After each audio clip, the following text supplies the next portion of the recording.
सुरक्षा तपासणीतून गेल्याशिवाय कोणत्याही व्यक्तीला विमानतळावर प्रवेश करण्याची परवानगी नसते.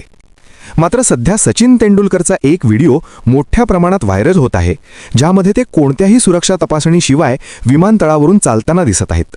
आणि विशेष म्हणजे त्यांना कोणीही अडवत नाही, किंबहुना तसे करण्याचा अधिकारही कोणालाही नाही. याचे कारण असे की सचिन तेंडुलकर यांना भारतरत्न या सर्वोच्च नागरी पुरस्काराने सन्मानित करण्यात आले आहे.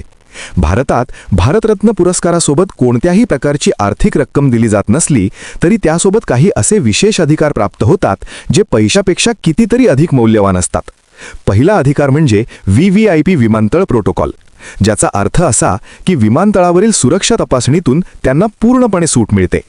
दुसरा अधिकार म्हणजे भारतीय रेल्वे आणि विमान कंपन्यांमार्फत केलेला प्रवास त्यांच्यासाठी पूर्णपणे मोफत असतो आणि ही सवलत त्यांना आयुष्यभर लागू असते. तिसरा अधिकार म्हणजे पुरस्कार विजेत्याला राजदूत पासपोर्ट म्हणजे डिप्लोमॅटिक पासपोर्ट दिला जातो.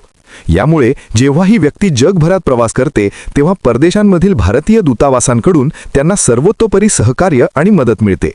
चौथा अधिकार म्हणजे जेव्हा जेव्हा सचिन तेंडुलकर देशातील कोणत्याही राज्याला भेट देतात तेव्हा त्यांना राजकीय अतिथी म्हणजे स्टेट गेस्टचा दर्जा दिला जातो.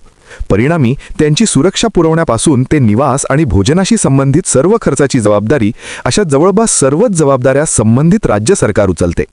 पाचवा अधिकार म्हणजे संसदेच्या विशेष अधिवेशनांना विशेष अतिथी म्हणून उपस्थित राहण्याचा त्यांना अधिकार असतो. या व्यतिरिक्त त्यांना प्राप्तिकरामध्ये काही विशिष्ट सवलतीही मिळतात, ज्या या पुरस्कारासोबत मिळणाऱ्या विशेष अधिकारांचाच एक भाग म्हणून सरकारकडून दिल्या जातात. तुम्हाला ही माहिती कशी वाटली कमेंट करून सांगा आणि आपल्या पेजला फॉलो नक्की करा.